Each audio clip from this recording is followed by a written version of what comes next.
Je suis parisien, j'ai 42 ans, je travaille dans le milieu de l'édition depuis une vingtaine d'années.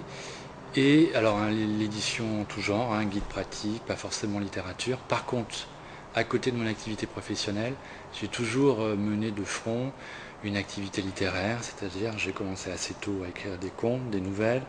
J'ai fait partie de revues littéraires, de magazines, de fanzines pour commencer, c'est-à-dire des petites revues sur support papier, agrafé à la main, de façon assez artisanale. Donc j'ai toujours gravité dans ce milieu-là, et c'est dans ce milieu associatif et entre guillemets artisanal que j'ai commencé à écrire mes propres textes et surtout à éditer les textes des autres, parce que c'est toujours deux activités que j'ai menées de front depuis toujours. Je me suis pas posé la question. Je me la suis posée il y a très longtemps quand j'ai commencé à écrire. Je me suis dit, oh là là, il faudrait que je change de nom. C'est bien d'avoir un pseudonyme. Donc j'ai cherché, j'en ai trouvé un que je trouvais super, en fait, qui s'appelait Clément Destroy.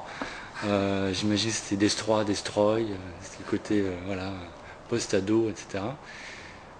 Après, quand je me suis mis à écrire des romans policiers, en fait, je ne me suis pas posé la question parce que tout simplement, je les ai d'abord écrits. Enfin, le premier, Le Fantôme de Baker Street, je l'ai écrit pour moi, à un moment où justement mon activité littéraire annexe dans le milieu de la revue et des magazines était un petit peu difficile. Je me suis dit, bon, bah, j'ai plus de temps devant moi, je vais écrire mon premier roman. Je m'étais toujours axé jusqu'à présent sur le genre de la nouvelle.